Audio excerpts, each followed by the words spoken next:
Hey guys, in this video I want to go ahead and do some more factoring. I'm going to show you guys how to factor difference of squares and also do complete factorization. Now remember, the first thing about factoring is you got to see, okay, is there a common factor? 3, 17, and 10, the answer is no. Is there a common variable? The answer is no. So then you would use what we call the box method. Now, we use the box method and other schools use different stuff, but we would do n and 3n then, and you need factors of 10, okay, here, but at the same time, remember, you're trying to get a negative 17. And then you'll realize that you have a 3 here, so that'll make a 15n, and then right here we'll make a 2n. And that'll give me 17, but I want a negative, so you have to make both negative. Okay, negative 15, negative 2n. And then negative times negative still gives you that 10, and so these two here will add up to give you the negative 17. So your factors are n minus 5 and 3n minus 2. And it doesn't matter, you can put a 3n minus 2 first. It doesn't change the result. So this would be it. There's also been some where you have something like this, right? Well, remember, when you're solving a quadratic, first you have to bring everything over to one side, to the left, and set it equal to 0. So right here, we're going to do minus 2, so that's going to simplify out. You're going to have 3x squared plus 6x minus 4 equals negative 5x. So we're going to do the same thing here. All right. And then notice how I match it up with the x, right? On the right side, you have a 0. Now on the left side, you have 3x squared plus 11x minus 4. Once you get to this spot, now you can go ahead and factor. Same thing. Okay, minus 4 here. Notice I put the 3x squared there and the minus 4 there. And then you're trying to somehow get a positive 11x. So you have 3x and 1x. Factors of 4, I would say use 2 and 2. But I see it's an 11, and I see I have a 3. So I'm going to use 4 and 1. Because here I'm going to see that it's going to give me a 12. Okay. And right here, it's going to give me a 1. So right here, this is 12, and this is 1. So I can make an 11 with this, but one of these has to be negative. The 1's going to have to be negative. Okay? And so your factors are 3x minus 1 and x plus 4. Now, when it says solve, you're going to have to set it equal to 0. So now that we've put them into its linear factors, we want to go ahead and set each of them equal to 0. And then when we solve it, we get x equals 1/3. And for this one, we get x equals negative 4. And that's it. Now, factoring by difference of squares. Now, hopefully, you'll be able to recognize this after today. But if you guys were to multiply this out, right, you would end up with 4x squared minus 9. And the reason is because notice that 1 is a negative, 1 is a positive. They use both the same numbers. Okay, the only difference, 1 is negative, 1 is positive, and there is no middle term. If you notice over here, see, there's a middle term. For these guys, there isn't. Okay, and I'm going to do it the short way, okay? So we're going to put y squared there, minus 16 there. And then to get y squared, it's y and y. And then to get negative 16, remember, there is no middle term, okay? So the only thing that you can get is a 0. The only way to do that is 4 and 4. One of them is a negative, right? Negative 4 times 4 is negative 16. And that's going to give you negative 4y, and this is positive 4y. These two right here are going to cancel each other out, and you're left with just y squared minus 16. And that's what you want, because this one does not have a middle term. So right here, you put y minus 4 and y plus 4. Now, you can do it that way, but if you can just recognize your difference of perfect squares. Now, difference means subtraction. Perfect squares, think about your square roots. What's the square root of 16? It's 4. And here, even though you don't see it, there's a 1. What's the square root of 1? It's 1.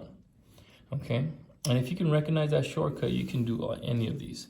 So same thing here. Is this a difference? Yes. Are these perfect squares? Yes. The square root of 25 is 5. The square root of 36 is 6. So you're going to write 5n. Square root of 36 is 6. The only difference, one is negative, one is positive. And you're done. What about this one? See if you can pause the video and do it yourself. For this one, is it a difference? Yes. Are these perfect squares? Yes. So remember, even though you don't see a number here, there's an invisible 1. So you're going to put x and x, right? Because the square root of 1 is 1. The square root of 49 is 7, but it has the y squared, so I'm going to put one y here and another y on the other side. Now, one is negative, the other one's positive.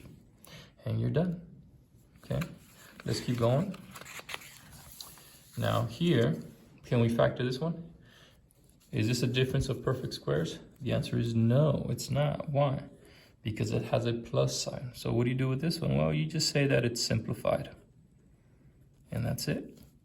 Now, if it was x squared minus 100, we could do that. And it would be x minus 10 and then x plus 10.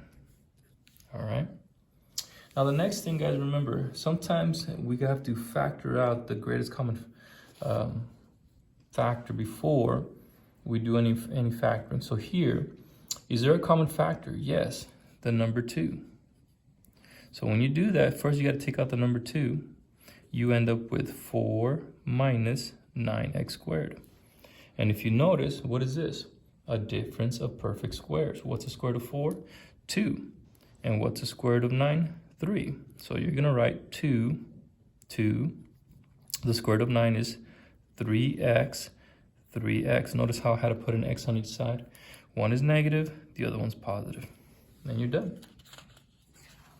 See if you can do this one on your own. Pause the video.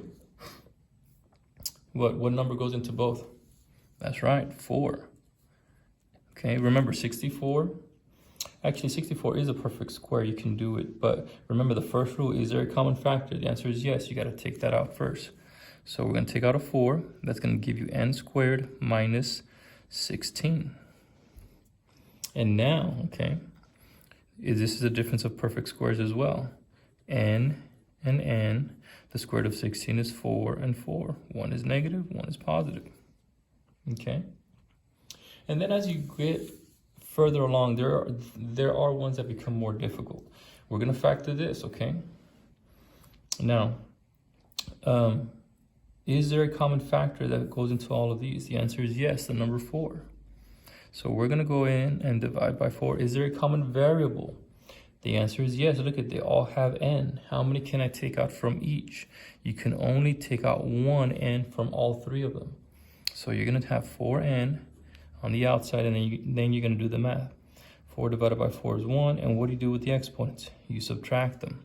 So n to the second, 44 divided by 4 is 11, n to the 1 power, and then 96 divided by 4 is 24. And the n's simplify out.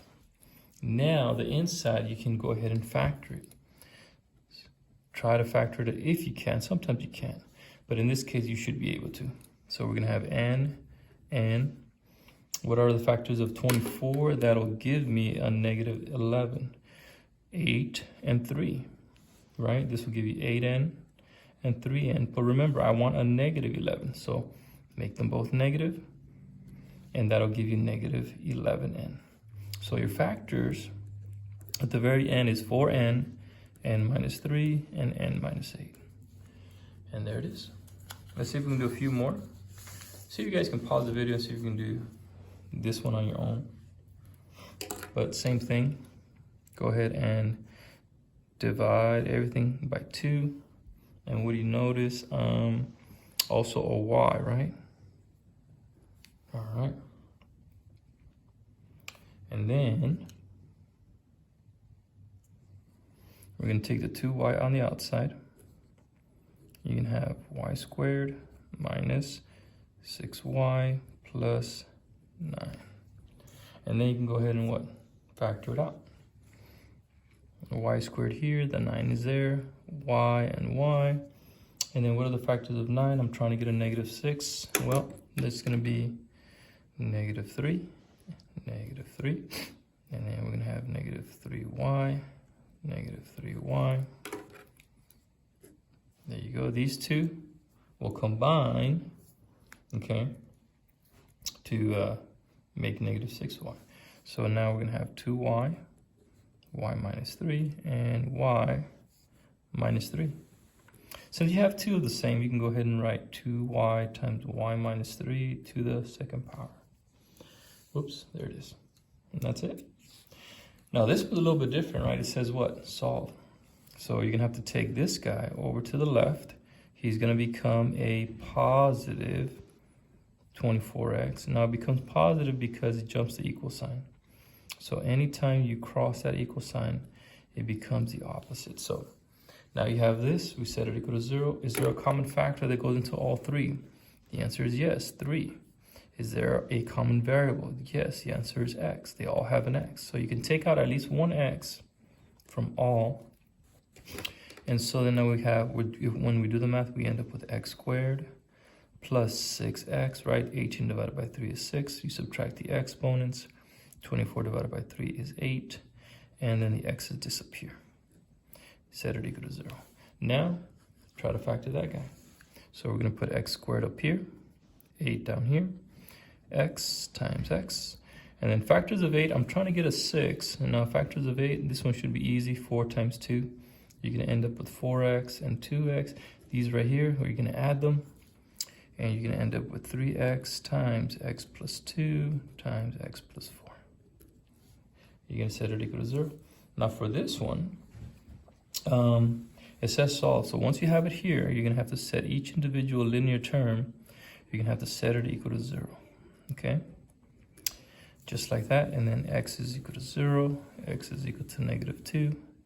X is equal to negative 4. All right? I think I have one more. Yep. This last one. Same thing. If you want, try to do it on your own. All right, same thing. We're going to take this 30x to the other side. We're going to add it with this 10x right here. That's going to give us a 0 on the right. We're going to be left with 5x cubed minus 30x squared plus 40x. Now, we're going to divide everything, right? Because what goes into all three? A 5 and also an x. So you have 5x on the outside, then you have x squared minus 6x plus 8 equals 0. Now that we have that, we're going to focus on the inside. X squared, positive 8. So to get x squared, we need x and x. And to get 8, well, another 4 and 2, right? But remember, we want negative 6. So this will give me 4x and 2x. But to get a negative 6, they both have to be negative. Negative 4x, negative 2x. So when we combine these two, they give me that negative 6x that I need. So when you're going to solve it, you're going to get 5x times x minus 4, x minus 2, set that equal to 0. 5x equals 0, x minus 4 equals 0, and then x minus 2 equals 0. All right, so then x is equal to 0, x is equal to 4, x is equal to 2. And you're done, guys. So hopefully that helps. And then the more you do these, the better you'll get. All right, guys, we'll see you on the next one.